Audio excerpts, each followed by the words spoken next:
Everyone, a very good morning to all of you. Hope you all are fine. Today we are going to start basics of bonding. In this topic we are going to study about different types of bonding. What is bonding? Why bonding happens? Means basics of bonding. Okay. First of all we are going to read about matter. सबको पता है कि matter क्या है. देखो scientist जो हैं वो डे टू डे क्या कर रहे हैं, हमारे लाइफ में नई नई चेंजिंग्स ला रहे हैं, नए नए डिस्कवर कर रहे हैं, नए नए इन्वेंशंस कर रहे हैं. ठीक है, तो ऐसे ही कुछ साल पहले अगर हम चलें तो अपने पास क्या है, कुछ थ्योरीज डेवलप होकर आ गए जहां से हम केमिकल बॉन्ड को फॉर्म कर सकते हैं. जैसे हमारे पास है Lewis theory, valence bond theory. ठीक है, जिनसे केमिकल बॉन्ड का क्या हो गया है, फॉर्मेशन. ठीक है, उन्हीं पर अपन आज चर्चा करने वाले हैं. सबसे पहले अपने को ये देखना है कि देखो मैटर क्या है, क्योंकि देखो केमिकल बॉन्ड का जो जिक्र होता है वो जिक्र पहले होता है, उसके लिए एलिमेंट का जिक्र होना ज़रूरी है.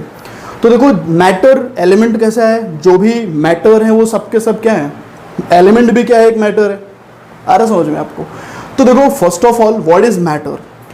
तो देखो anything which occupies mass, which occupies space having mass, है ना. कोई भी ऐसा चीज जो क्या करता है, स्पेस को ऑक्यूपाई करता है by having its volume and having mass, उसे हम क्या बोलते हैं, मैटर.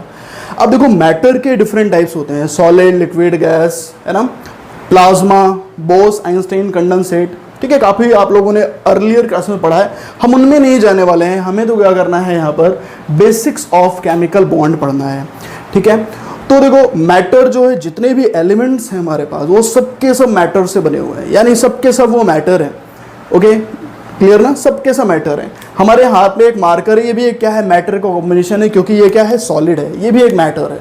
ठीक है, तो first of all we have to study about atoms, molecules, compounds and ions. ये सारी चीज़ें अपन पढ़ेंगे, उसके बाद फिर अपन इसके आगे बढ़ेंगे. तो बिफोर हम लोग सबसे पहले देखते हैं कि एटम क्या चीज़ होता है. ठीक है, एटम क्या चीज़ होता है बच्चों, तो हेडिंग डालना सबसे पहले एटम. What is atoms. देखो एटम्स क्या होता है, smallest unit of matter. Matter का सबसे छोटा यूनिट क्या होता है, एटम होता है. यानी कि क्या बोलोगे, atom is the smallest unit of matter is known as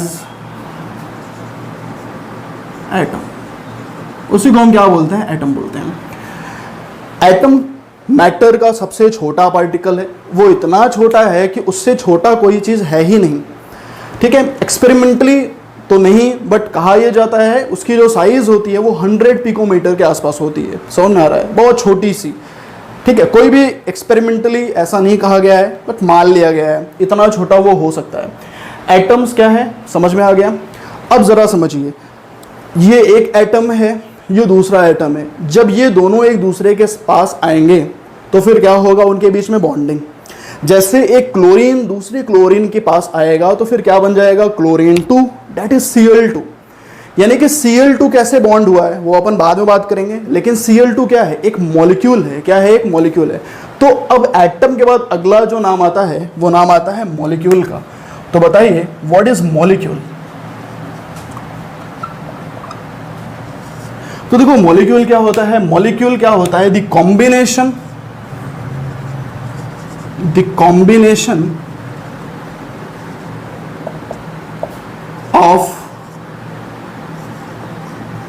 two atoms are known as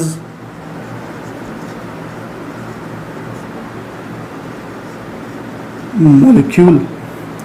दो एटम के कॉम्बिनेशन को क्या बोलते हैं, मॉलिक्यूल बोलते हैं. ठीक है, फॉर एग्जांपल अगर हम बात करें तो सबसे पहला एग्जांपल हमारे पास है कि अगर एक Cl को दूसरे Cl से मिलाओगे तो क्या बन जाएगा, Cl2, यानी कि क्लोरीन का मॉलिक्यूल. सिमिलरली अगर हाइड्रोजन, अभी तो ये क्या है, हाइड्रोजन एटम है, लेकिन जैसे दूसरा हाइड्रोजन एटम आएगा, बॉन्ड बनाएगा. ठीक है, whenever two hydrogen atom are bonded together, ठीक है, तो फिर वो क्या फॉर्म हो जाएगा, H2 मॉलिक्यूल, यानी कि हाइड्रोजन का मॉलिक्यूल. सिमिलरली यहां पर हम लिख सकते हैं Br2 ब्रोमीन का मॉलिक्यूल एंड I2 ऑल्सो, इसको क्या बोलोगे? मॉलिक्यूल। ओके, एक और नाम आता है कंपाउंड्स, जरा इसको भी देख लें आप। कंपाउंड्स क्या होता है? There is little bit difference between molecule and compound. Molecule का मतलब है जब दो सिमिलर एटम्स, ध्यान रखिएगा, जब दो सिमिलर एटम क्या होते हैं, एक दूसरे से कंबाइन करते हैं, यहां पर दो सिमिलर एटम। बट कंपाउंड का क्या होता है? दो डिफरेंट एटम्स। एटम पहले मान लो हाइड्रोजन हो, दूसरा मान लो फ्लोरीन हो या क्लोरीन, कोई भी हो, बट दोनों अलग अलग होने चाहिए।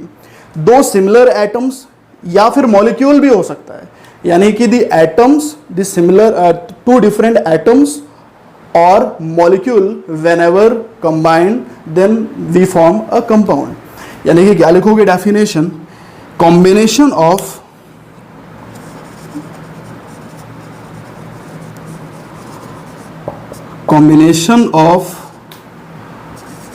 To different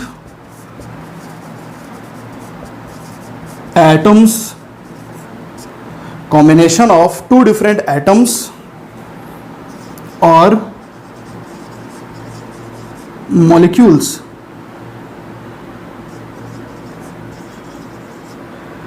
are known as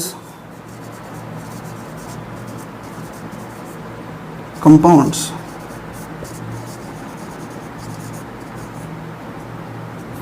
उनको ही हम क्या बोलते हैं? कंपाउंड्स। फॉर एग्जाम्पल अगर हम बात करें, जरा देखो, HCl, यानी ये दोनों ही क्या है? डिफरेंट हैं। सबको पता है हाइड्रोक्लोरिक एसिड इसका नाम है HCl, ये कंपाउंड है। H2SO4, इसको जरा अगर आप गौर से देखें तो यहां पर आपको एटम भी दिखाई देगा और मॉलिक्यूल का भी मिक्सचर दिखाई देगा। मॉलिक्यूल का मिक्सचर कौन सा है? हाइड्रोजन ये मॉलिक्यूल है, यहां पर ऑक्सीजन का भी मॉलिक्यूल इन्वॉल्व है और यहां पर सल्फर का एक एटम भी है। यानी कि ये जो कंपाउंड है, that compound is the mixture of atoms, molecule, both. Okay, similarly और भी वो बता सकते हैं हम लोग, क्या? बिल्कुल सही, HNO3 etcetera, these all are compounds. तो बात समझ में आ गई, एटम्स क्या होता है, मॉलिक्यूल क्या होता है और कंपाउंड्स क्या होते हैं। अच्छा, एक और वर्ड होता है आयंस। क्या होता है? आयंस। तो आयंस क्या होता है बच्चों? आयंस का मतलब क्या होता है समझिए, किसी भी एटम के ऊपर जो नेट चार्ज प्रेजेंट होता है उसको हम क्या बोलते हैं? Ions. Ions is the net charge present on the atom, on the isolated atom. Okay, ठीक है। But why net charge present क्यों होता है? आप समझिए, जब कभी भी एटम लूज करता है इलेक्ट्रॉन या फिर गेन करता है इलेक्ट्रॉन, तभी ऐसा होता है कि उसके ऊपर कोई ना कोई चार्ज प्रेजेंट होता है। अगर एटम लूज करेगा तो उसके ऊपर पॉजिटिव चार्ज आ जाएगा, और अगर एटम गेन करेगा इलेक्ट्रॉन तो उसके ऊपर नेगेटिव चार्ज आ जाएगा। आ समझ में? यानी कि एटम लूज किया तो एटम के ऊपर पॉजिटिव चार्ज, क्लियर ना? एटम अगर गेन करेगा इलेक्ट्रॉन तो उसके ऊपर नेगेटिव चार्ज आ जाएगा। पॉजिटिव चार्ज को हम केटायन बोलते हैं, नेगेटिव चार्ज को हम क्या बोलते हैं? एनायन बोलते हैं। ठीक है, तो सबसे पहले आयंस क्या होता है? Ions is defined as the net charge present on the atom. If atom loses electron, then it is known as cation, and if atom gains electron or accepts electron is known as anions. ठीक है, बात समझ में आ गई? जैसे अगर हम बात करें, इसको नोट कर लिया हो तो मैं रब कर दूं, ठीक है। देखो, जैसे अगर अपन बात करें यहां पर कि सोडियम हमारे पास है, ध्यान से देखिएगा, सोडियम Na। अभी सोडियम पास 11 इलेक्ट्रॉन है, क्योंकि एटॉमिक नंबर सोडियम का बच्चों सबको पता है वो कितना होता है, 11। इसका कॉन्फ़िगरेशन अगर हम करें तो क्या होगा, 1s2 2s2 2p6 3s1। ठीक है, फर्स्ट पीरियड, सेकेंड पीरियड और ये थर्ड पीरियड। तो इसका मतलब जो सोडियम है वो थर्ड पीरियड का एलिमेंट है। इसके आउटर मोस्ट शेल में, यानी कि बाहरी शेल में, ठीक है, आउटर मोस्ट शेल जिसको हम वैलेंस शेल भी बोला करते हैं, कितने इलेक्ट्रॉन है, 1 आउटर मोस्ट शेल में। अगर अपन बात करें यहाँ पर Na+ की, क्योंकि यहाँ पर एक पॉजिटिव चार्ज लग चुका है, यानी कि ये क्या है, कैटायन है, और पॉजिटिव चार्ज लगने के बाद इलेक्ट्रॉन क्या हो चुके हैं, लूज। बिल्कुल, अभी इलेक्ट्रॉन कितने हैं, 11, क्योंकि किसी भी एलिमेंट में जितने एटॉमिक नंबर होते हैं उतने ही नंबर ऑफ इलेक्ट्रॉन्स होते हैं, उतने ही नंबर ऑफ क्या होते हैं, प्रोटॉन्स होते हैं। इलेक्ट्रॉन तो लूज हो गया है, कितना लूज हो गया बच्चों, 1, क्योंकि पॉजिटिव चार्ज कितना लिखा है, 1।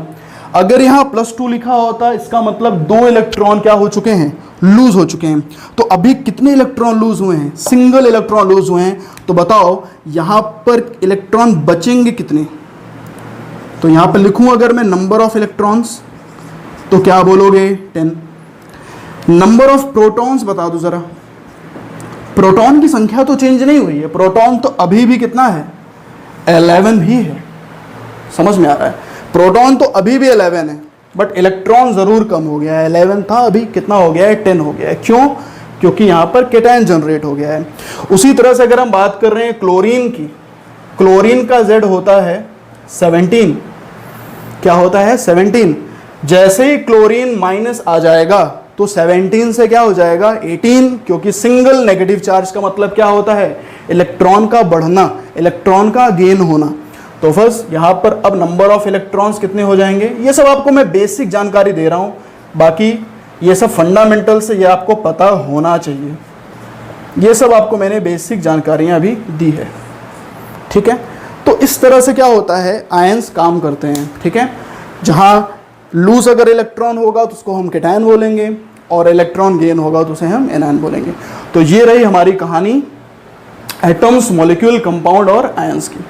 अब अपन बात करते हैं बेसिक्स ऑफ बॉन्डिंग की। तो देखो, कोई भी इंडिपेंडेंट एग्जिस्ट नहीं करता है। कहा यह जाता है कि none of any particular atom independently exist but except noble gases, यानी कि नोबल गैसेस, जरूरी नहीं है वो गैसेस हो, नोबल गैसेस, उस पर अपन आते हैं। नोबल गैसेस क्या होते हैं, जो इनर्ट गैसेस होते हैं, यानी कि जो नोबल गैसेस के एलिमेंट होते हैं वो किसी से रिएक्शन नहीं करते हैं, वो इनर्ट रहते हैं। इस वजह से जो नोबल गैसेस होते हैं वो किसी से बॉन्डिंग नहीं करते हैं, वो हमेशा इंडिपेंडेंटली एग्जिस्ट करते हैं, ठीक है। तो अपन उस पर आते हैं, नोबल गैसेस पर। तो देखो, नोबल गैसेस जो होता है, इसको रब कर दूं मैं, आई थिंक, शैल बी रब, ओके। अब जरा देखो ध्यान से, अभी तक हमने क्या किया, अभी तक हमने एटम्स, मॉलिक्यूल, आयन, इन सब के बारे में पढ़ा। अब अपन थोड़ी सी जानकारी ले लेते हैं नोबल गैसेस के बारे में। तो जरा आप देखो कि नोबल गैसेस जो होता है वो इंडिपेंडेंट एग्जिस्ट करता है। इसको नोबल गैस बोल दो या फिर इनर्ट गैसेस बोल दो। इनर्ट गैस क्यों बोला करते हैं हम इनको, वाई, क्योंकि ये जो एलिमेंट्स होते हैं इनको इनर्ट हम इसलिए बोलते हैं क्योंकि ये किसी से रिएक्शन नहीं करते, किसी से बॉन्ड में पार्टिसिपेशन नहीं करते, यानी कि इनका कोई बॉन्ड से सरोकार नहीं होता, बॉन्ड में कभी भी फॉर्म नहीं करते। जस्ट लाइक आपको पता होगा helium, neon, organ, krypton, xenon, ये कुछ ऐसे एलिमेंट्स हैं जो नोबल गैसेस में काउंट होते हैं।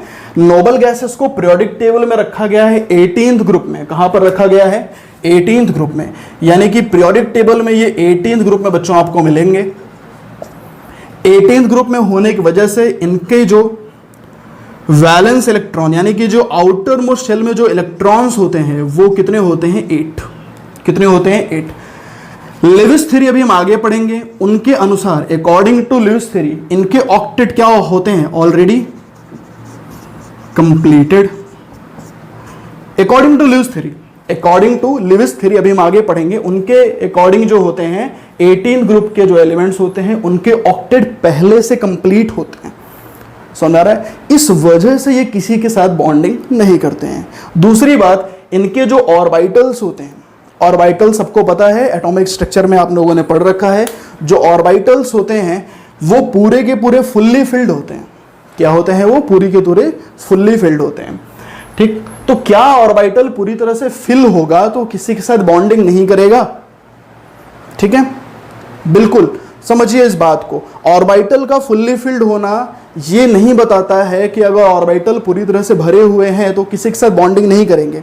आपको मैं जरा एक और बताता हूं, देखो कि अगर अपन बात करें कि ले लें यहां पर, अगर हम जैसे मैग्नीशियम को ले लेते हैं Mg, Mg का एटॉमिक नंबर कितना है 12। अगर अपन इसकी कॉन्फ़िगरेशन करें तो 1s2 2s2 2p6 और 3s2। इस हिसाब से अगर हम देखें तो आउटर मोस्ट शेल में कितने इलेक्ट्रॉन्स हैं 2 इलेक्ट्रॉन्स हैं। ये पूरी तरह से फुल्ली फिल्ड है, बिल्कुल फुल्ली फिल्ड है, दिख नहीं रहा आपको, देखो एस सबशेल में 2 इलेक्ट्रॉन्स होने चाहिए, वो हैं भी भरे हुए पूरी तरह से। पी में 6 इलेक्ट्रॉन फिल कर सकते हो क्योंकि पी में कितने ऑर्बिटल्स होते हैं 3, तो इन 3 orbital there will be 6 electron accommodation, यानी कि 6 इलेक्ट्रॉन यहां पर पूरी तरह से फुल्ली फिल्ड है। यहां पर एस सबशेल में भी 2 इलेक्ट्रॉन पूरी तरह से भरा हुआ है, यानी कि ये जो मैग्नीशियम है ये पूरी तरह से इसके ऑर्बिटल्स पूरी तरह से भरे हुए हैं। इनमें कोई ऐसा ऑर्बिटल दिख नहीं रहा है मेरे को जो वैकेंट हो। तो जब वैकेंट है नहीं तो ये बॉन्ड क्यों करेगा बॉन्ड? क्योंकि जब कभी भी इलेक्ट्रॉन किसी से देगा या लेगा तो जगह तो खाली होनी चाहिए, बट जगह तो खाली दिख नहीं रही है, तो फिर इसका मतलब मैग्नीशियम किसी से बॉन्ड नहीं करना चाहिए। बट आपको भी पता है ऐसा नहीं है, क्लियर ना? क्योंकि हमने बहुत ढेर सारे कंपाउंड मैग्नीशियम के देखे हुए हैं। लो मैंने लिख दिया पहला कंपाउंड, दूसरा कंपाउंड लो मैंने अभी लिख दिया MgO। तो बताओ एग्जिस्ट करते हैं कि नहीं करते हैं? करते हैं। बट फिर भी हमने अभी क्या देखा कि भाई अगर ऑर्बिटल पूरी तरह से भरे हुए हैं तो फिर कभी भी बॉन्डिंग में पार्टिसिपेट तो नहीं करना चाहिए। तो उसके पीछे कारण क्या है? ऑक्टेट का थ्योरी। क्या रीजन है? ऑक्टेट का रूल, जो ये बताता है कि जो भी एलिमेंट है वो ऑक्टेट रूल यानी कि नोबल गैस कॉन्फ़िगरेशन को क्या करना चाहिए? वो अचीव करना चाहिए। जो भी हमारे एलिमेंट्स हैं वो नोबल गैस कॉन्फ़िगरेशन को क्या करना चाहिए? अचीव। तो अब ये नोबल गैस कॉन्फ़िगरेशन मतलब 8 ऑक्टेट कंप्लीट होना चाहिए उसका, यानी कि नोबल गैस कॉन्फ़िगरेशन वो तभी अचीव करेंगे जब उनका ऑक्टेट कंप्लीट होगा। अब इसको ऑक्टेट कंप्लीट कराने के लिए मुझे क्या करना पड़ेगा? सोचो क्या करना पड़ेगा। अभी मैग्नीशियम के पास 12 इलेक्ट्रॉन है यानी कि 12 है। मुझे किसी तरह से इसके आउटर मोस्ट शेल में कितने इलेक्ट्रॉन लाने हैं? 8। अभी आउटर मोस्ट शेल में कितने इलेक्ट्रॉन हैं? 2। अगर ये इलेक्ट्रॉन मैं किसी तरह से बाहर निकाल दूं यानी कि रिमूव कर दूं, क्या कर दूं? रिमूव कर दूं। तो अगर ये इलेक्ट्रॉन रिमूव हो जाएगा, थोड़ी एनर्जी दे देंगे, रिमूव हो जाएगा, क्लियर ना? अगर हम इलेक्ट्रॉन रिमूव कर देते हैं तो बाकी बचेगा कितना? देखो 6 और 2 8 इलेक्ट्रॉन बचेगा कि नहीं बचेगा? और जब 8 इलेक्ट्रॉन बच जाएगा तो फिर कौन सा कॉन्फ़िगरेशन अचीव कर लेगा? नोबल गैस कॉन्फ़िगरेशन अचीव कर लेगा, जो हम चाहते थे। इसी वजह से जो है मैग्नीशियम के ऊपर हमेशा +2 का चार्ज होता है। मैग्नीशियम हमेशा +2 में ज़्यादा स्टेबल माना जाता है एज कंपेयर टू न्यूट्रल। तो मैग्नीशियम में आपको ध्यान रखना है न्यूट्रल के कंपेयर में ये जो कैटायनिक चार्ज है वो ज़्यादा स्टेबल होता है। क्यों? क्योंकि जब न्यूट्रल से कैटायन की तरफ फॉर्म होता है मैग्नीशियम तो नोबल गैस कॉन्फ़िगरेशन को क्या कर लेता है? अचीव कर लेता है। बोलो बात समझ में आ रही है? ठीक है। तो आपको मैंने बता दिया कि भाई फुल्ली फिल्ड ऑर्बिटल्स होने का मतलब ये नहीं है कि वो आगे किसी से बॉन्ड फॉर्म नहीं करेगा, ठीक है। फुल्ली फिल्ड ऑर्बिटल होने के बाद भी मैग्नीशियम बॉन्ड बना रहा है, तो अपने को क्या करना है? नोबल गैस कॉन्फ़िगरेशन क्या करना है? अचीव करना है। यानी कि नोबल गैस जो होते हैं वो किसी से बॉन्डिंग फॉर्म नहीं करते हैं। इस वजह से अगर हमें ये बताना है कि हमारा एलिमेंट बॉन्ड फॉर्म नहीं करेगा किसी से और वो स्टेबल है, वो किसी के साथ बॉन्ड नहीं बनाएगा, तो first of all we have to change या we have to convert that element into its noble gas configuration form. बात समझ में आ रही है? तो नोबल गैस कॉन्फ़िगरेशन के फॉर्म में अपन उसको लाएंगे। ठीक, नोट कर लिया? तो बस आपको वही मैं बता रहा था। अच्छा, एक सवाल आता है जहन में कि नोबल गैस जो होते हैं, यानी कि जैसे हीलियम ही है, हीलियम बताओ, नियॉन है, ऑर्गन है, क्रिप्टॉन है, ज़ेनॉन है, ये सब बॉन्ड फॉर्म नहीं करते। ये बात तो समझ में आ गया, ठीक है। क्यों नहीं करते हैं अपने को वो भी समझ में आ गया, क्योंकि उनकी ऑर्बिटल पूरी तरह से क्या होती है? फुल्ली फिल्ड होती है। क्या होती है? फुल्ली फिल्ड होती है। इस वजह से वो बॉन्ड में पार्टिसिपेशन नहीं करते हैं, क्योंकि ऑलरेडी उनके आउटर मोस्ट में 8 इलेक्ट्रॉन होते हैं, तो ज़रूरत नहीं है उनको बॉन्ड बनाने की। ठीक, इस वजह से जो है इनर्ट गैसेस की आयोनाइजेशन एनर्जी क्या होती है, काफ़ी हाई होती है। अब लो भाई, ये भी बात आ जाती है, व्हाट इज आयोनाइजेशन एनर्जी। तो देखो आयोनाइजेशन एनर्जी क्या होती है, आयोनाइजेशन एंथैल्पी भी बोल सकते हो। तो देखो the amount of energy required, क्या बोलोगे, the amount of energy required to remove an electron, single electron, the amount of energy required to remove single electron from isolated gases atom is known as ionization energy. यानी कि एक electron को निकालने के लिए जितनी एनर्जी हमें देनी पड़ती है उसे ही हम क्या बोलते हैं, आयोनाइजेशन एनर्जी। लेकिन ध्यान रहे, कहां से निकालना है, आउटर मोस्ट शेल से निकालना है। कहां से निकालना है, आउटर मोस्ट शेल से। क्यों आउटर मोस्ट शेल से ही इलेक्ट्रॉन को निकाला जा सकता है, क्यों बीच से नहीं निकाल सकते, क्यों पहले से नहीं निकाल सकते। बिल्कुल सही, आउटर मोस्ट शेल से देखो इलेक्ट्रॉन को इसलिए निकाल सकते हैं हम, क्योंकि न्यूक्लियस की और आउटर मोस्ट शेल के बीच में जो फोर्स ऑफ अट्रैक्शन होता है वो काफ़ी कम होता है। अभी अगर मैं इस हैंड को, इस पाम को, अगर मैं हैंड को अगर कस के पकड़ के रखा हूं तो इसको छुड़ाना थोड़ी मुश्किल होगी, उसको ब्रेक करना थोड़ा मुश्किल होगा। जो बॉन्ड है वो तभी ब्रेक होता है जब फोर्स ऑफ अट्रैक्शन क्या होते हैं, कमज़ोर होते हैं। ठीक है, अगर बहुत ही अच्छी बॉन्डिंग है तो उसको ब्रेक करना उतना ही मुश्किल होता है। इसलिए जो न्यूक्लियस है और आउटर मोस्ट इलेक्ट्रॉन है उनके बीच में जो फोर्स ऑफ अट्रैक्शन है वो थोड़ा सा कमज़ोर होता है, इसलिए बॉन्डिंग वीक हो जाती है। और जब बेटा बॉन्डिंग वीक हो जाती है तो थोड़ी ही एनर्जी दे दोगे, वो इलेक्ट्रॉन रिमूव हो जाएगा। तो जितनी एनर्जी दोगे इलेक्ट्रॉन को रिमूव करने के लिए, वही एनर्जी क्या कहलाएगी, आयोनाइजेशन एनर्जी। ठीक है, बात समझ में आ रही है। ठीक, चलो ये दुनिया भर की अपन बातें सीख लिया, बट अभी मुद्दे पर अपने को आना है क्या, कि भाई बॉन्डिंग होती ही क्यों है। ये तो सीख लिया हमने कि भाई एटम्स क्या नोबल गैसेस होती है, बॉन्डिंग होगी, किसकी बॉन्डिंग होगी किसकी बॉन्डिंग नहीं होगी। नोबल गैस बॉन्ड फॉर्मेशन नहीं करेंगे, बाकी सारे एलिमेंट बॉन्ड का फॉर्मेशन करते हैं, लेकिन बॉन्डिंग होती क्यों है, why do atoms combine, these all are raises some questions, why atoms combine. ठीक है, कौन से एलिमेंट एटम कंबाइन करेंगे, क्यों कुछ ही एलिमेंट एटम को कंबाइन करते हैं, बाकी एलिमेंट ऐसे ही रह जाते हैं, वो एटम के साथ कंबाइन होते नहीं हैं। ठीक है, ये तमाम जो क्वेश्चन है उस पर अपन बात करने वाले हैं, तो इसको मैं रब कर रहा हूं। अब जरा हमारा शुरू होता है कि एटम्स कंबाइन क्यों करते हैं, व्हाई एटम्स कंबाइन। तो देखो दो रीजन है, ठीक है, जो एनसीईआरटी में भी डिपिक्ट है, आपको पढ़ोगे तो आपको समझ में आएगा। दो रीजन है। पहला रीजन बेटा ये है कि एटम कंबाइन इसलिए होते हैं ताकि नोबल गैस कॉन्फ़िगरेशन को क्या कर ले, वो अचीव कर ले। क्या, पहली बात, नोबल गैस कॉन्फ़िगरेशन को वो क्या कर ले, अचीव। क्योंकि उनको भी पता है कि अभी अगर मैं न्यूट्रल हूं तब मैं अनस्टेबल हूं, लेकिन अगर किसी के साथ बॉन्ड करूंगा और बॉन्ड करने के बाद अगर नोबल गैस कॉन्फ़िगरेशन क्या हो जाता है, अचीव, तो मैं ज़्यादा स्टेबल हो जाऊंगा। तो पहला कंडीशन तो ये है बॉन्ड बनाने का, ताकि नोबल गैस कॉन्फ़िगरेशन क्या हो जाए, अचीव हो जाए। दूसरा कंडीशन क्या है, हम सबको भाई स्टेबल होना है, जिसको जॉब नहीं वो जॉब ढूंढेगा ताकि वो क्या हो जाए, स्टेबल हो जाए। ठीक है, क्लियर है। तो हर चीज़ स्टेबिलिटी की तरफ मूव करती है। ठीक, अब स्टेबल अगर होना है तो फिर क्या है, एक बॉन्डिंग का नेचर होता है। आपने फिजिक्स में भी पढ़ा है कि जब भी सिस्टम की एनर्जी बढ़ती है तो स्टेबिलिटी घट जाती है, कम हो जाती है। whenever system energy increases, stability automatically decreases. तो that is the concept raises in the bonding also, कि बॉन्डिंग की सिचुएशन में नेचुरल फिनोमेना है, जब भी सिस्टम की एनर्जी क्या होती है, कम होती है, तो स्टेबिलिटी बढ़ जाती है।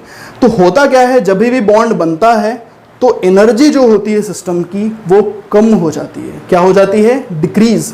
इस वजह से स्टेबिलिटी बढ़ जाती है। तो स्टेबिलिटी बढ़ाने के लिए बॉन्डिंग होती है। यानी कि अगर ये एटम अकेला है, तो अकेला अगर ये एटम बेचारा है तो फिर क्या होगा, जब तक ये किसी के साथ बॉन्ड नहीं बनाता है तब तक ये अनस्टेबल है। लेकिन जैसे ही ये किसी सेम या फिर किसी दूसरे एटम के साथ अगर ये बॉन्ड बना लेता है तो ये ज़्यादा स्टेबल हो जाता है। पहले अनस्टेबल था, अभी ये ज़्यादा स्टेबल हो गया है। क्यों, क्योंकि एनर्जी क्या हो रही है, डिक्रीज हो रही है। अब ये डिक्रीज एनर्जी क्यों होती है उस पर भी अपन चर्चा कर लेते हैं। देखो जब भी बॉन्ड ब्रेक होता है, जैसे ये मार्कर अगर मैं इसको तोड़ने की कोशिश करूं, ठीक है, तो मेरे को एनर्जी देनी ही पड़ेगी, क्लियर ना। लेकिन अगर मैं इसको तोड़ूंगा नहीं तो फिर एनर्जी न तो गेन होगी ना लॉस होगी। तो देखो जब किसी को ब्रेक करते हैं तो एनर्जी देनी पड़ती है, यानी कि for the breaking of bond energy is given out, energy is given to the system, energy is absorb, energy दिया जाता है, एनर्जी एब्जॉर्ब होती है। लेकिन अगर बॉन्ड फॉर्म होता है तो हमें एनर्जी देनी नहीं पड़ती है, बल्कि एनर्जी उल्टा क्या होती है, रिलीज होती है। आ रहा समझ में। तो for the breaking of bond energy is given to the system, but for the formation of the bond, for the formation of the bond energy is always releases from the system।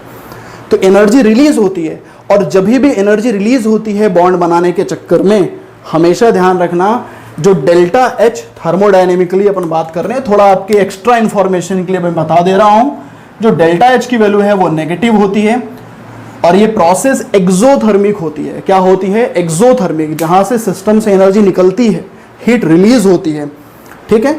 छोड़ो उस बात को, अपने को क्या सीखना है, जब भी बॉन्ड फॉर्म होते हैं तो एनर्जी रिलीज होती है, और जब एनर्जी रिलीज होती है इसका मतलब क्या है, सिस्टम की एनर्जी कम हो रही है, सिस्टम की एनर्जी कम हो रही है। अब अगर जैसे सभी लोग चाय पीते हो या मिल्क लेते हो गए, गर्म मिल्क, या फिर चाय पीते हो गए सपोज दैट, तो फिर जो चाय रहता है, चाय का कप क्या रहता है, शुरुआत में बहुत गर्म रहता है गर्म, धीरे धीरे क्या होता है वो ठंडा होने लगता है। क्यों होने लगता है, क्योंकि अब जो चाय का कप है उसके लिए तुमने क्या किया, उसको गर्म करने के लिए तुमने बहुत ज़्यादा हीट दिया, उसको बर्नर पर रखा, उसको गर्म किया, तो उसको बहुत हीट दिया तुमने। लेकिन अब क्या है, वो जो हीट तुमने दिया है वो धीरे धीरे क्या हो रही है, सराउंडिंग में रिलीज हो रही है। इसी वजह से आपके जो कप का जो टेम्परेचर है वो धीरे धीरे क्या हो रहा है, कम होता चला जा रहा है। तो that is mean of energy. अभी मैं आपको पढ़ा रहा हूँ, आपको थोड़े थोड़े पसीने दिखाई दे रहे होंगे मेरे बॉडी पर, दैट इज द क्या है, रिलीजिंग अमाउंट ऑफ हीट। वो हीट क्या हो रही है, मेरे बॉडी से रिलीज हो रही है, क्लियर ना। कभी कभी आप चलते हो सीढ़ियों पे या स्टेयर्स पे चढ़ते हो, आप आते हो थक जाते हो, ठीक है, आपको स्वेटिंग होने लगती है, तो फिर आप क्या कहते हो, एनर्जी आपकी क्या हो रही है, रिलीज हो रही है। जब भी एनर्जी रिलीज होती है तो फिर क्या होते हैं, आपके बॉडी से एनर्जी कम हो रही है, ऐसा नहीं है वो बढ़ रहा है, कम हो रहा है, ठीक है। इसीलिए तो फिर अभी मैं आपको पढ़ाऊंगा, अभी मैं आपको पढ़ाने के बाद 1 घंटे 1.5 घंटे उसके बाद ऐसा नहीं है, थोड़ा सा मेरी बॉडी से एनर्जी ज़रूर कम हो जाएगी, ठीक है। ये थोड़ा बहुत आपको समझ में आ रहा होगा। चलो, तो जब भी बॉन्ड का फॉर्मेशन होता है तो एनर्जी क्या होती है, रिलीज, और जब एनर्जी रिलीज होती है तो सिस्टम की जो एनर्जी है वो कम हो जाती है। इस वजह से मैं आपको बता रहा हूँ, जब एनर्जी डिक्रीज करेगा तो ऑटोमेटिकली स्टेबिलिटी क्या हो जाएगी, बढ़ जाएगी, ठीक है, क्लियर ना। तो बॉन्ड इसलिए फॉर्म होता है, पहला रीजन क्या बताया, to obtain noble gas configuration, clear ना। दूसरा क्या कंडीशन बताया, दूसरा क्या रीजन बताया, दूसरा रीजन ये बताया, to gain stability by lowering its energy, ठीक है। स्टेबिलिटी कैसे करेगा, एनर्जी को लोअर करके, ठीक। अब अपन बात करने वाले हैं क्या, केमिकल बॉन्ड। क्या बात करने वाले हैं बच्चों, केमिकल बॉन्ड और उसके टाइप। सबसे पहले देखेंगे केमिकल बॉन्ड, उसके बाद उसके टाइप्स देखेंगे, ठीक है। चलो,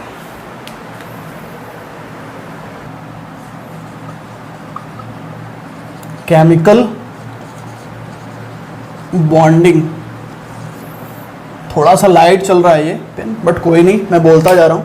chemical bonding, first of all आपको भी पता है, जब भी बॉन्ड फॉर्म होता है तो उनके बीच में कोई ना कोई फोर्स ऑफ अट्रैक्शन तो होगा ना भाई। अगर जैसे ये एक एलिमेंट है, दूसरा एटम है, ये पहला एटम है, दूसरा एटम है, अगर दोनों के बीच में बॉन्डिंग हो रही है तो there must be a force of attraction in between them. ये ज़रूरी बात है कि दोनों के बीच में कोई ना कोई फोर्स ऑफ अट्रैक्शन तो होगा ना, ठीक है। तो वही बात अपन बात कर रहे हैं, केमिकल बॉन्डिंग का डेफिनेशन यही है, ठीक है। तो क्या बोलोगे, the attractive force, the attractive force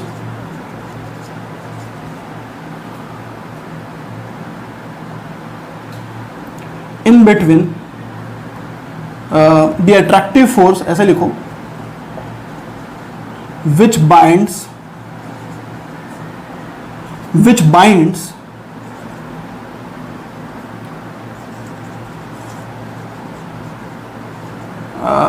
which binds together, किसको बाइंड कर सकता है? एटम्स को कर सकता है, मॉलिक्यूल्स को कर सकता है, एंड आयंस को भी कर सकता है। विच binds together atoms, ions, molecule.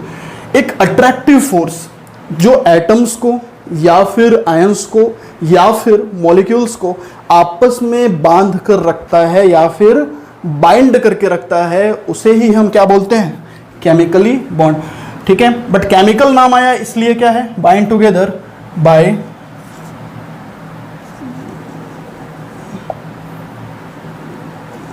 Chemical species. Chemical species के द्वारा is known as chemical bond. क्या बोल रहा हूं बच्चों? Is known as chemical bond. ठीक है, क्लियर ना? तो एक केमिकल स्पीसी होना चाहिए। जैसे क्लोरीन क्या है? केमिकल स्पीसी है। ठीक है, अगर उसको हाइड्रोजन का साथ मिलेगा तो क्या बन जाएगा? HCl। क्लियर ना? अब ऐसा नहीं है कि ये मार्कर को मैं मार्कर से जोड़ दूं और कह दूं भाई ये बन गया एक मॉलिक्यूल। ये मार्कर केमिकल स्पीसी नहीं है, वो बात अलग है। इसको बनाने में कई केमिकल्स का यूज किया गया है, वो बात अलग है। बट अभी हम इसको सॉलिड की नजर से देख रहे हैं। ठीक है, अगर ये एक सॉलिड है तो एक केमिकल स्पीसी अभी ये नहीं है, उसको भी हम नहीं लेंगे। तो केमिकल स्पीसी में अगर क्या है, अगर दो एटम्स आपस में मिल रहे हैं, उनके बीच में बॉन्डिंग हो रही है, उसे हम क्या बोलते हैं? Chemical bond. एक अट्रैक्टिव फोर्स है। अब बात यहाँ पर ये करते हैं कि बॉन्डिंग होती कितने टाइप्स की है, हमें क्या क्या बॉन्डिंग पढ़नी है। ठीक है, उसके बाद हम आगे बढ़ते हैं। तो बस अपने को क्या लिखना है? बॉन्डिंग। तो जरा आप इसको, मेरे को थोड़ा सा स्पेस चाहिए इसलिए मैं इसको रब कर रहा हूं। तो अब अपने को क्या देखना है? Types of bonding. ये बॉन्डिंग हो गई। तो टाइप्स ऑफ बॉन्डिंग क्या होती है? तो देखो यहां पर लिखता हूं मैं केमिकल बॉन्ड। ठीक है, ये रहा हमारा केमिकल बॉन्ड। ठीक है, केमिकल बॉन्ड जो होता है वो दो टाइप का होता है। क्या होता है? ये दो टाइप होता है। पहला होता है inter atomic bonding. Inter atomic bonding जिसको हम प्राइमरी बॉन्ड भी बोलते हैं।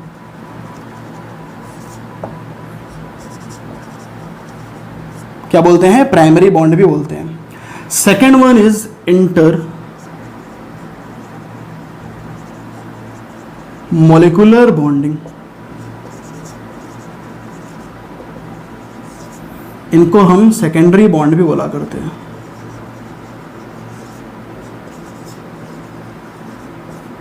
बोलो, बात समझ में आ रही है? तो बॉन्डिंग होती है दो टाइप की। First one is inter atomic bonding, second one is inter molecular bonding. ठीक है, अब जरा देखें, जो प्राइमरी बॉन्ड होती है वो ज्यादा स्ट्रॉन्ग बॉन्ड मानी जाती है। क्या मानी जाती है? मोर स्ट्रॉन्गर, यानी कि इट इज मोर स्ट्रॉन्गर।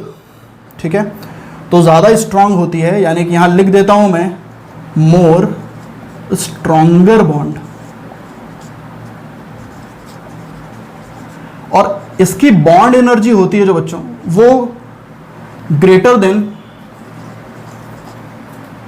ठीक है, ये हमारे पास होती है greater than 200 kilo joule per मोल की। यानी कि अगर आप इसके एक मोल को ब्रेक करना चाहोगे ना, इसके एक मोल को अगर आप ब्रेक करोगे, you have to need that much amount of energy. 200 kilo joule per mole के आसपास की एनर्जी आपको चाहिए। ठीक है, अब देख लेते हैं। उसी तरह से ये क्या हो जाएगा? वीकर, यानी कि वीकर बॉन्ड इसको बोलते हैं। इसकी जो बॉन्ड एनर्जी होती है, क्योंकि ये बॉन्ड वीक है, इस वजह से इसकी बॉन्ड एनर्जी कम होती है। बॉन्ड एनर्जी होती है लेस देन या फिर equal to 25 kilo joule per मोल। ठीक है, ये 25-40 ऐसे ही आसपास रहता है। 25 से लेकर 40 के बीच में बॉन्ड एनर्जी रहता है। इसके एक मोल को ब्रेक करो, जो काफी कम है। ये 200 है, ये कहाँ 25 है, बहुत कम है। ठीक, अब इसके टाइप्स को देख लेते हैं कि प्राइमरी बॉन्ड होते कितने टाइप्स के हैं। प्राइमरी बॉन्ड का मतलब क्या है? ऑब्वियस सी बात है, वो प्राइमरी है भाई, वो प्राइमरी है, इसलिए वो ज़्यादा स्ट्रांग भी होगा, है ना। तो प्राइमरी बॉन्ड देखते हैं और फिर सेकेंडरी बॉन्डिंग देखते हैं। चलो, प्राइमरी बॉन्डिंग जो होते हैं हमारे, वो 4 टाइप के होते हैं। पहला जो होता है आयोनिक बॉन्ड होता है, आयोनिक बॉन्डिंग, जिसको हम इलेक्ट्रोवैलेंट बॉन्ड भी बोलते हैं। क्या बोलते हैं? Electrovalent bond. तो आयनिक बॉन्ड को इलेक्ट्रोवैलेंट बॉन्ड भी बोला जाता है। दूसरा जो है वो है कोवैलेंट बॉन्ड। पक्का?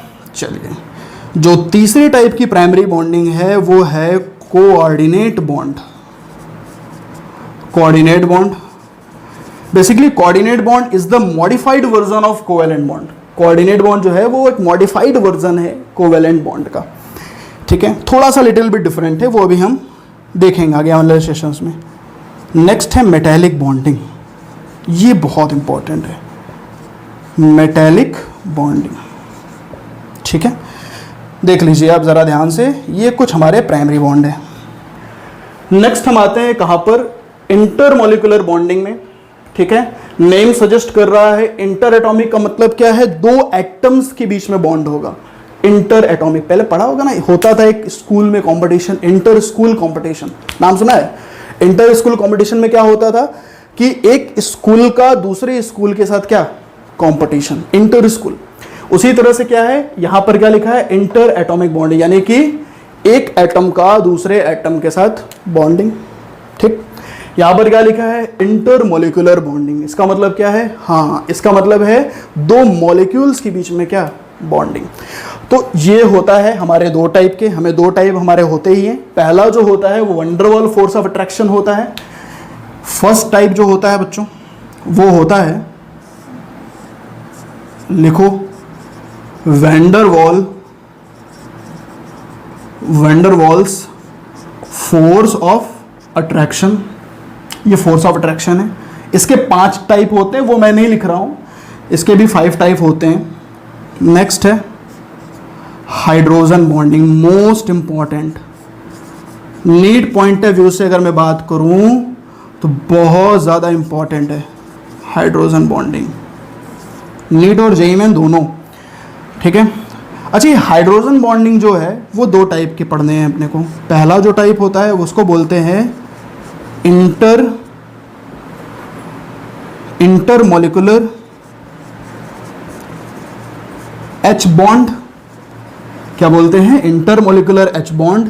And the next type is intramolecular H bond. क्या बोलते हैं?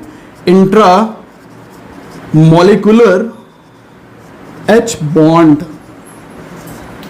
ठीक है।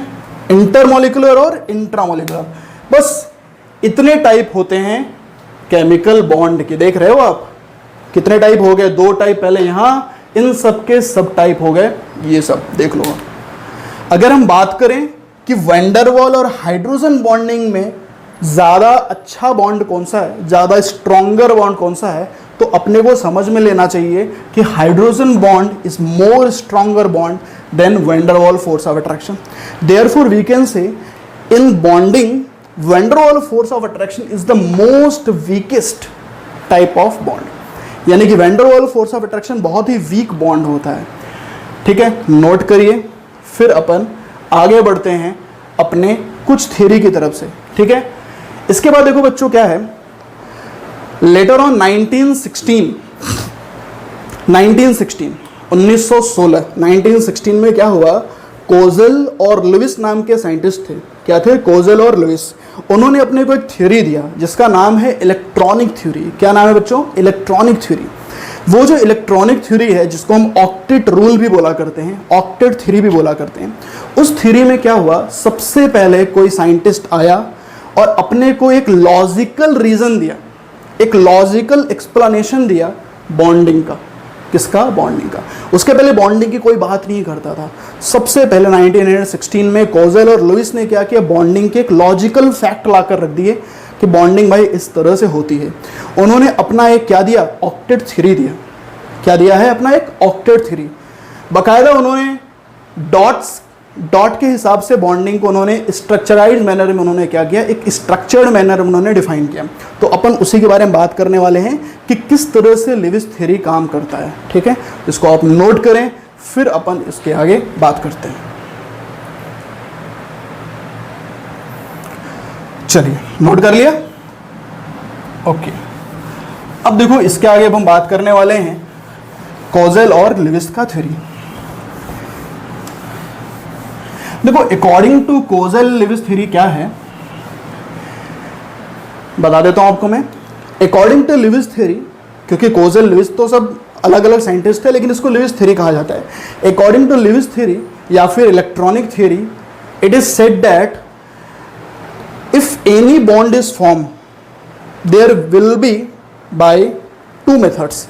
अगर कोई भी बॉन्ड बन रहा है वो दो मेथड से बनेगा। पहला मेथड क्या होगा, बाय ट्रांसफरेंस ऑफ इलेक्ट्रॉन। क्या, by transference of electron. Transference का मतलब क्या है, या तो पहला इलेक्ट्रॉन गेन करेगा तो दूसरा इलेक्ट्रॉन लूज करेगा, समझ रहे हो, या फिर पहला लूज करेगा दूसरा गेन करेगा, यानी कि दोनों में से एक लूज करेगा और दोनों में से कोई एक गेन करेगा, उसको हम बोलते हैं ट्रांसफर।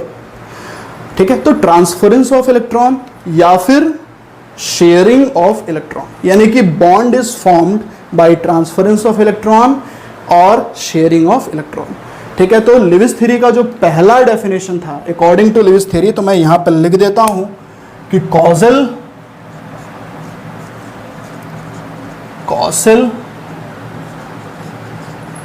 Levi's theory. तो देखो, according to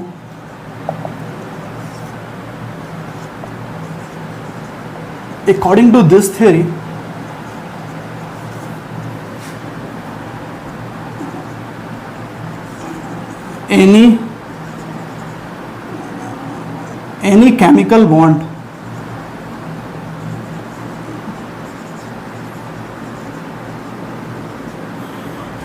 any chemical bond is formed by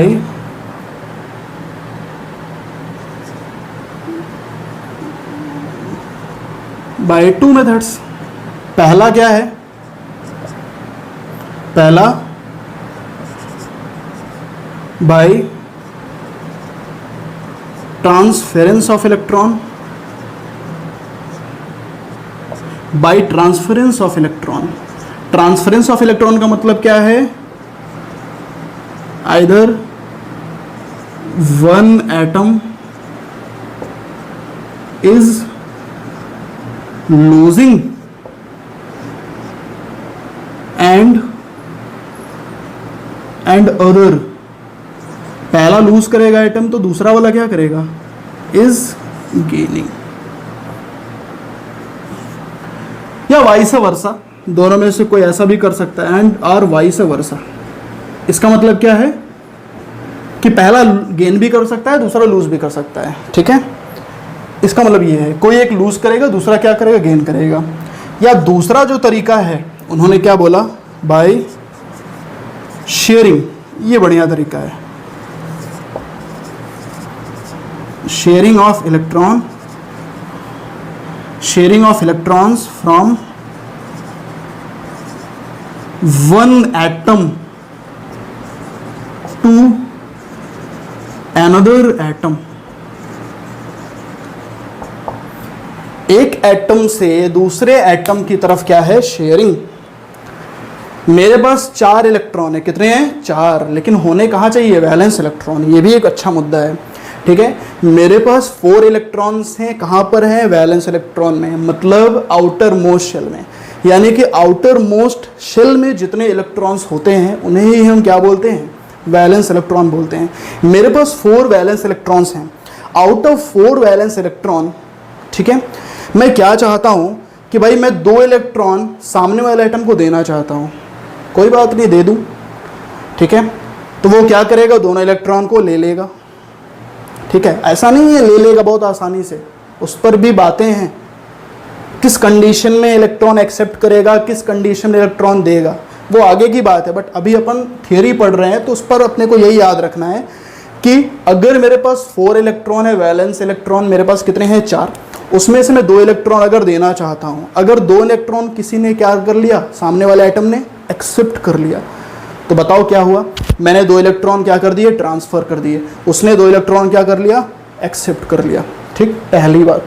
दूसरी बात, मेरे पास 4 इलेक्ट्रॉन हैं, लेकिन अब मैं 2 इलेक्ट्रॉन दूंगा नहीं, 2 इलेक्ट्रॉन शेयर करूंगा। शेयर समझ तो, शेयर, सामने वाला भी 2 इलेक्ट्रॉन देगा, यानी कि equal amount of electron will be shared.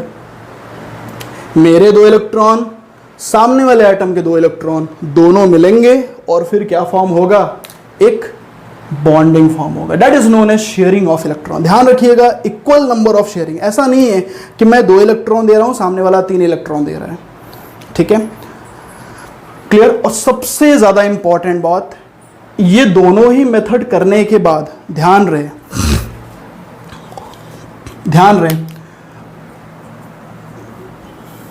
लिख देता हूं मैं, ऑक्टेट थ्योरी जो होता है, नोबल गैस कॉन्फ़िगरेशन अचीव होना चाहिए, यानी कि after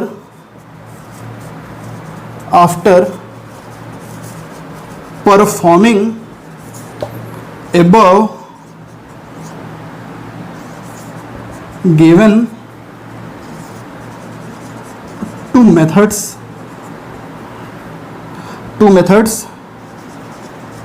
noble gas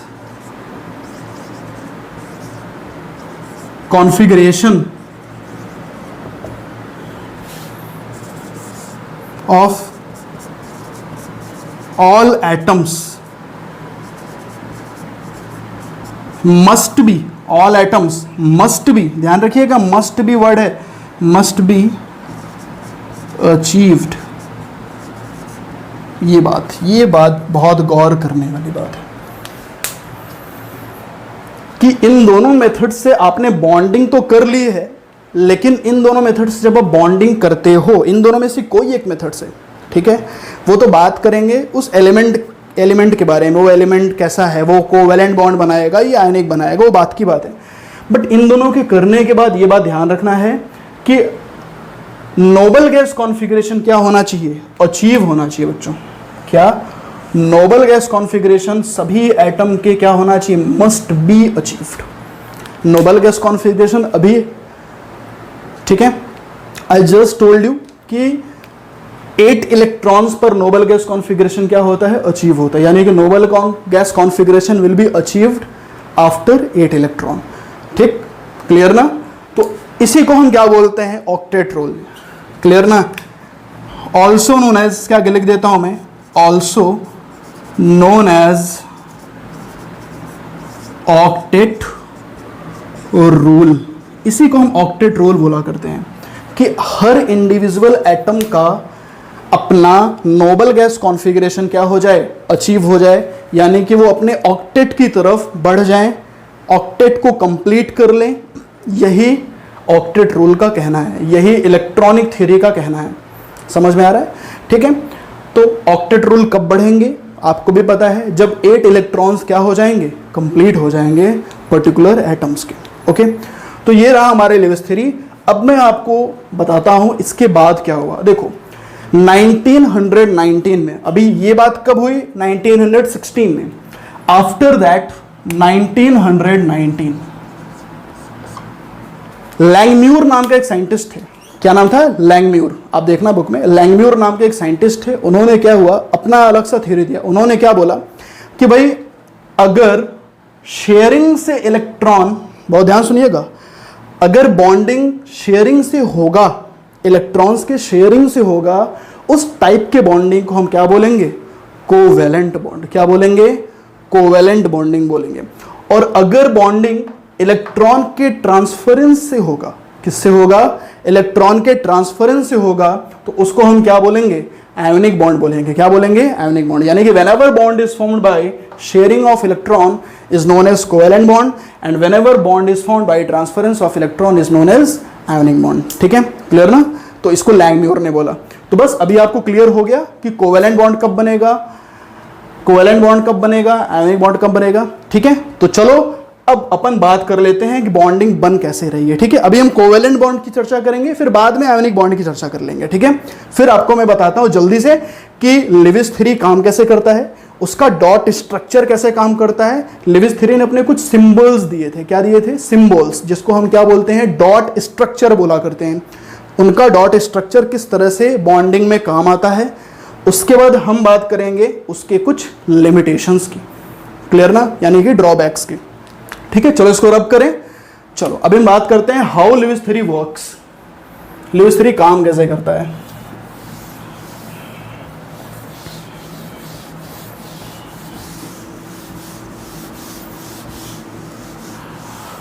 okay, Lewis three कैसे काम करता है। देखो जैसे अगर अपन बात करें, मुझे क्या करना है, मुझे लेट सपोज Cl2 बनाना है, यानी कि मुझे Cl2 यानी कि क्लोरीन के मॉलिक्यूल को बना के दिखाना है कैसे बॉन्डिंग हो रही है। तो देखो हमारे पास पहले क्या है बच्चों, एक क्लोरीन है, उसके सामने दूसरा क्लोरीन है। बोलो बात समझ में आ रही है। अब बताओ क्लोरीन के वैलेंस इलेक्ट्रॉन में कितने इलेक्ट्रॉन, वैलेंस शेल में कितने इलेक्ट्रॉन है, समझ में आ रहा है। वैलेंस शेल मतलब आउटर मोस्ट शेल। तो क्लोरीन के आउटर मोस्ट शेल में कितने इलेक्ट्रॉन्स हैं, 7, सबको पता है। क्लोरीन के आउटर मोस्ट शेल में कितने इलेक्ट्रॉन्स होते हैं, 7।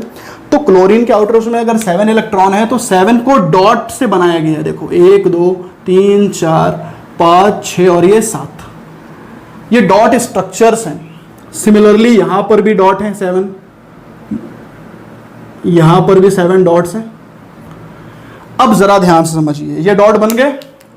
अब ऑक्टेट का रूल देखो किस तरह से लगता है। यहां पहले 7 इलेक्ट्रॉन पहले से ही है, लेकिन अगर एक इलेक्ट्रॉन को ले लिया जाए तो बताओ 7 और 1 कितने हो जाएंगे, हाँ 7 1 कितने हो जाएंगे, 8। यहां पर क्लोरीन के पास पहले से 7 है, देखो 1 2 3 4 5 6 7। अगर इसको ले लिया जाए इस इलेक्ट्रॉन को तो कितने हो जाएंगे, बोलो 8 हो जाएंगे। हो गया कि नहीं हो गया। देखो ध्यान से देखिए, हर एलिमेंट के बात वो नहीं हो रही है एलिमेंट सेम है कि डिफरेंट है। एलिमेंट सेम भी हो सकता है, एलिमेंट डिफरेंट भी हो सकता है, बट मुद्दा क्या है, ऑक्टेट कंप्लीट होना चाहिए, क्योंकि लिविस थ्री का यही कहना है। देखो ऑक्टेट कंप्लीट है इस क्लोरीन का, ऑक्टेट कंप्लीट होने के लिए 8 इलेक्ट्रॉन होने चाहिए। देख लो 8 है, 1 2 3 4 5 6 7 8 बिल्कुल है, इसका भी 8 कंप्लीट हो गया है। सिमिलरली अगर अपन बात करें किसका, अगर अपन बात कर लेते हैं यहां पर O2 का, ऑक्सीजन के मॉलिक्यूल का, तो देख लो इसका भी ऑक्सीजन के आउटर मोशन में कितने इलेक्ट्रॉन होते हैं बच्चों, ऑक्सीजन का एटॉमिक नंबर कितना होता है 8, यानी कि 2 और 6।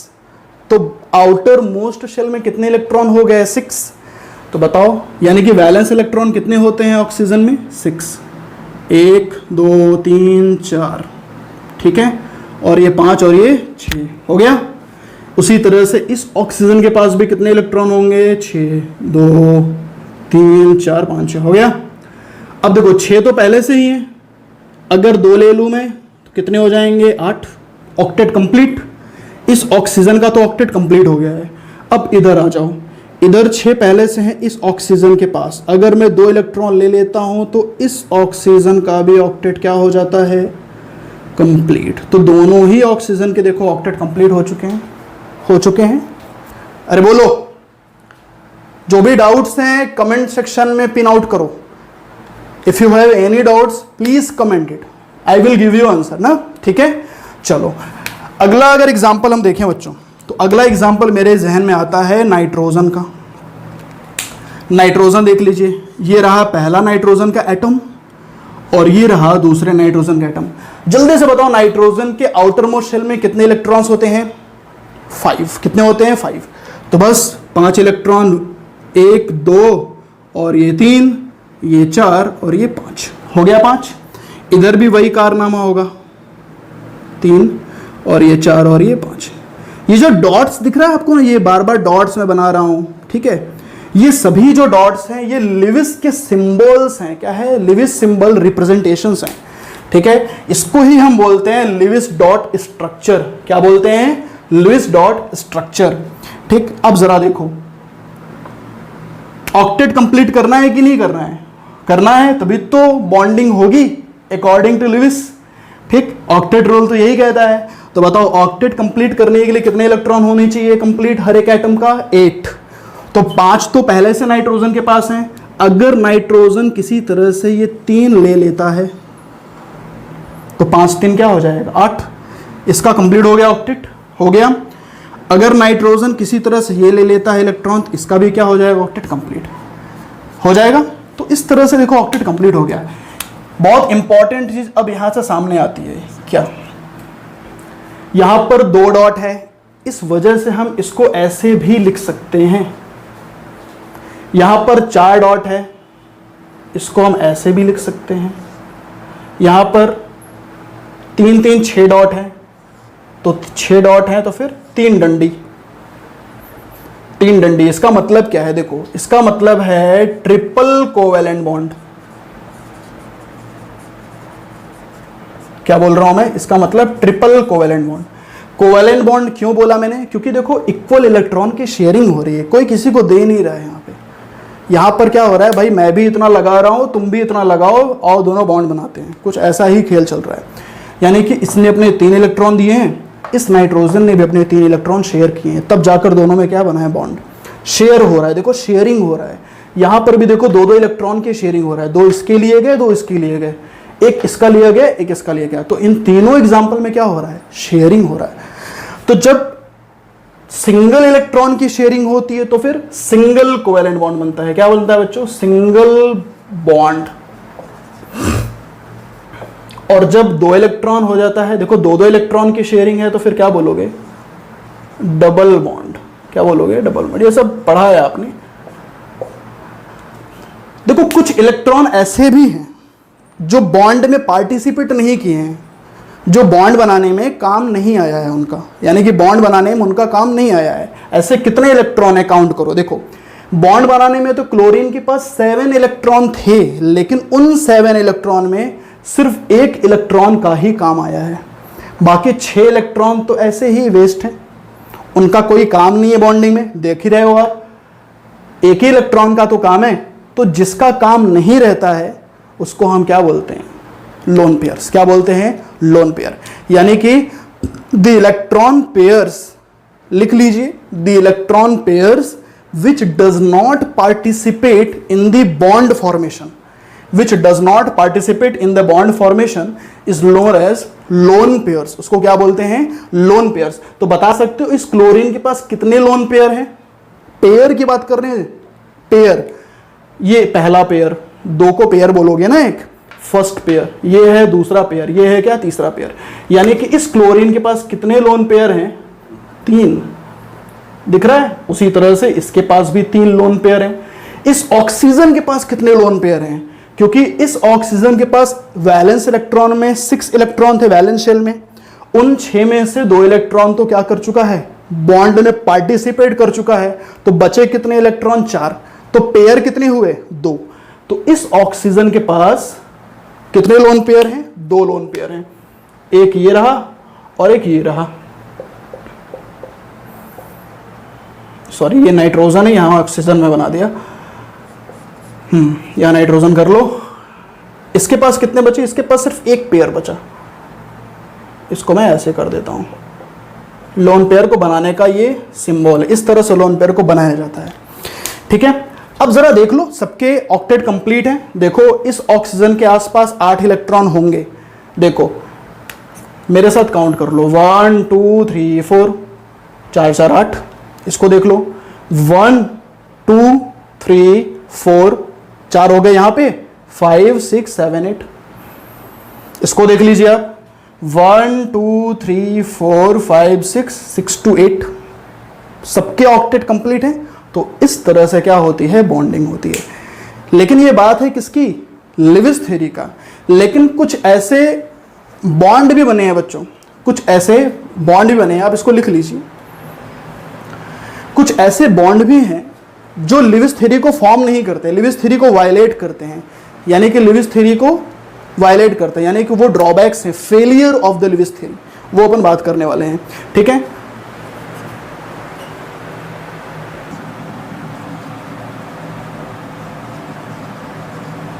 limitations or drawbacks of Lewis theory.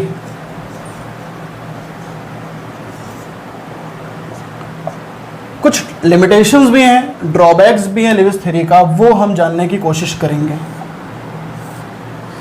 देखो, पहला जो लिमिटेशंस है, सबसे पहली बात तो ये है कि Lewis theory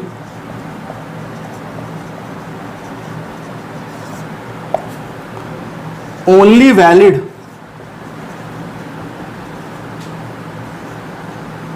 valid for second period of elements. यानी कि जो लेविस थ्योरी होता है वो सेकेंड पीरियड एलिमेंट के लिए ही वैलिड है। ये चीज मैं कैसे बता रहा हूं, देखिए फॉर एग्जांपल अगर हम बात करें PCl5 की, आप यहां पर देख रहे हो फॉस्फोरस, इसका नाम है फॉस्फोरस पेंटाक्लोराइड। क्या नाम है इसका? नाम फॉस्फोरस पेंटाक्लोराइड। इसका जो स्ट्रक्चर होता है वो भी केमिकल बॉन्ड में ही आप पढ़ोगे। इसका स्ट्रक्चर होता है ट्राइगोनल बाइपिरामिडल। क्या होता है? Trigonal bipyramidal. ठीक है, बट ये देखो लेविस थ्योरी का सीधे वायलेशन करता है। लेविस थ्योरी को नहीं मानता है ये लेविस थ्योरी के कंसेप्ट को नहीं मानता है, फिर भी ये एग्जिस्ट करता है। वो मैं आपको बताना चाहता हूं क्यों करता है। क्योंकि फॉस्फोरस थर्ड पीरियड का एलिमेंट है, फॉस्फोरस सेकेंड पीरियड का मेंबर नहीं है। ठीक है, आप यहां पर देख सकते हो फॉस्फोरस के आसपास कितने क्लोरीन मौजूद हैं? 5 हैं, यानी कि 5 इलेक्ट्रॉन क्लोरीन के भी होंगे और 5 इलेक्ट्रॉन फॉस्फोरस के भी तो होंगे। तो बताओ फॉस्फोरस के आसपास कितने इलेक्ट्रॉन हो गए? 5 क्लोरीन के और 5 खुद के, तो 5 कितना हो गया? 10। यानी कि होना कितना चाहिए फॉस्फोरस के आसपास? 8 इलेक्ट्रॉन होना चाहिए, लेकिन यहां पर फॉस्फोरस के आसपास कितने इलेक्ट्रॉन हो रहे हैं? 10 इलेक्ट्रॉन हो रहे हैं। इसका मतलब सीधे सीधे लेविस थ्योरी का क्या हो रहा है? वायलेशन हो रहा है। ठीक है, तो ध्यान रखिएगा, जो भी सेकेंड पीरियड के मेंबर हैं वही लेविस थ्योरी के रूल को फॉलो कर सकते हैं। सेकेंड पीरियड के बाद लेविस थ्योरी के रूल को फॉलो आप नहीं कर पाएंगे, या कोई भी इलेक्ट्रॉन एटम नहीं कर पाएगा। ठीक है, क्लियर ना? कुछ ड्रॉबैक्स भी देख लेते हैं। लिमिटेशन तो देख लिया, ड्रॉबैक्स देखिए। दूसरा कि existence of hypo compounds. Hypo compounds वो कंपाउंड होते हैं जिनका ऑक्टेट क्या है? Incomplete octet.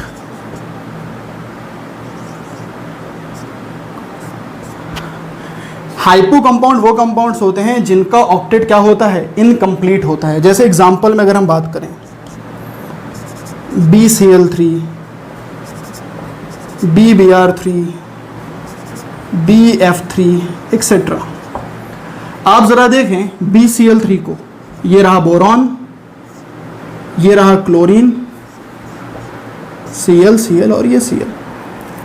क्या बोरॉन का ऑक्टेट कंप्लीट हो चुका है? जी नहीं। बोरॉन के आसपास कितने इलेक्ट्रॉन हैं बता सकते हो? 2 4 और ये 2 6। बोरॉन के आसपास 6 इलेक्ट्रॉन है, केवल only 6 electron. But octet complete करने के लिए तो कितने इलेक्ट्रॉन चाहिए? लेविस थ्योरी को वायलेट न करने के लिए, लेविस थ्योरी को फॉलो करने के लिए कितने इलेक्ट्रॉन चाहिए? 8। क्या 8 इलेक्ट्रॉन यहां दिख रहे हैं आपको? नहीं। इसका मतलब बेटा ये ऑक्टेट कंप्लीट ही नहीं किया है इसने। इसका तो ऑक्टेट क्या है? इनकम्प्लीट है। But instead of having incomplete octet, BCl3 exists. Incomplete octet होने के बाद भी क्या है? BCl3 एग्जिस्ट कर रहा है। क्लियर ना? ये दूसरा क्या? ये पहला फेलियर था, ये ड्रॉबैक था। ठीक है, दूसरा ड्रॉबैक देखिए। Existence of hyper compounds. Hyper molecular लिखने वाला था, खैर हाइपर कंपाउंड्स जिनका जो क्या है? ऑक्टेट को एक्सपैंड कर जाते हैं। Expanded octet, expanded their octet, अपने ऑक्टेट को एक्सपैंड कर जाते हैं। जैसे एग्जांपल में अगर हम बात करें, ये एग्जांपल ले लो PCl5। SF6 etcetera. SF6 को देखो आप, SF6 को देखो, सल्फर तो एक ही है लेकिन फ्लोरीन कितने हैं, 6 है। कैसे लगेंगे देखो, ये रहा, ये रहा, ये रहा, ये रहा, दिख रहा है, ये पहला फ्लोरीन, ये दूसरा, ये तीसरा, ये चौथा, ये फिफ्थ और ये 6। इसका नाम है सल्फर हेक्साफ्लोराइड। तो देखो सल्फर के आसपास कितने इलेक्ट्रॉन हैं, 2, 2 4, 2 6, 2 8, 2 10 और 2 12, यानी कि 12 इलेक्ट्रॉन किसके सराउंडिंग है, सल्फर के। होने कितने चाहिए, 8, लेकिन यहां तो सल्फर के आसपास कितने इलेक्ट्रॉन्स हैं, 12। तो आप क्या कह सकते हो, यहां पर क्या है, सल्फर वायलेट कर रहा है लेविस थ्योरी को, सल्फर वायलेट कर रहा है किसके थ्योरी को, लेविस थ्योरी को। यानी कि हम कह सकते हैं कि सल्फर वायलेट क्यों कर रहा है, क्योंकि सल्फर किस ग्रुप का मेंबर है, सॉरी किस पीरियड का मेंबर है, 3rd पीरियड का मेंबर है। तो वही मैं बोल रहा हूं कि जब 2nd पीरियड के आगे बढ़ोगे तो लेविस थ्योरी क्या हो जाता है, फेल। जब वो फेल हो जाएगा तो डेफिनेटली ऑक्टेट को तो एक्सपैंड ही करेगा ना। तो 2nd पीरियड के आगे जो भी एटम्स होते हैं, जो भी एलिमेंट्स होते हैं, वो अपने ऑक्टेट को क्या कर सकते हैं, बढ़ा सकते हैं। क्यों, क्योंकि उनके पास एडिशनल वैकेंट d ऑर्बिटल भी आ जाते हैं। ठीक है, क्लियर ना। और देखो एक दो और भी हैं जो आपको मैं बता देता हूं। आपको पता है कि जो इनर्ट गैसेस होते हैं वो किसी के साथ बॉन्ड नहीं बनाते हैं, क्योंकि उनका ऑक्टेट क्या होता है, ऑलरेडी क्या होता है, कंप्लीट रहता है। तो अभी मैं आपको ये बता देता हूं, उनके ऑक्टेट ऑलरेडी क्या होते हैं, कंप्लीट रहते हैं। इसके बाद भी कुछ ऐसे कंपाउंड हैं जेनॉन के, वो हमें मिल चुके हैं। जैसे देखो ये रहा हमारे पास जेनॉन का फ्लोरीन के साथ XCO2F2, XCO4, XCF4, ये सब देखो किसके कंपाउंड हैं, ये सब जेनॉन के कंपाउंड हैं। जेनॉन तो क्या है, एक नोबल गैस है, इसको तो बॉन्ड बनाना नहीं चाहिए क्योंकि इसका ऑक्टेट क्या है, कंप्लीट है। इसके बावजूद भी इसके कुछ कंपाउंड हमें मिल रहे हैं। ठीक है, इसके बाद स्टेबिलिटी के बारे में कोई जानकारी नहीं दिया लेविस थ्योरी ने, बॉन्ड पैरामीटर के बारे में कोई भी जानकारी नहीं दिया, bond length, bond energy, bond order, इन सब की वजह से भी क्या हो गया, ये थ्योरी फेल हो गया। तो आपके सामने आज मैंने लेविस थ्योरी को कंप्लीट किया है। ठीक है, नोट कर लो। ठीक है, नेक्स्ट क्लास में हम जब मिलेंगे इसके आगे की थ्योरी को पढ़ेंगे, वैलेंस बॉन्ड थ्योरी। उसके पहले हम आयनिक बॉन्ड की कंसेप्ट को पढ़ेंगे। आयनिक बॉन्डिंग होता क्या है, इलेक्ट्रोवैलेंट बॉन्ड क्या होता है, जिनमें इलेक्ट्रॉन्स का ट्रांसफरेंस काम में आता है। ठीक है, तो चलो मिलते हैं अपन नेक्स्ट क्लास में। तब तक के लिए आई होप आपको समझ में आया होगा, जो भी चीज लिखा है उसको रिवाइज करो। तब तक के लिए मिलते हैं अपन नेक्स्ट क्लास में। Thank you so much, have a nice day.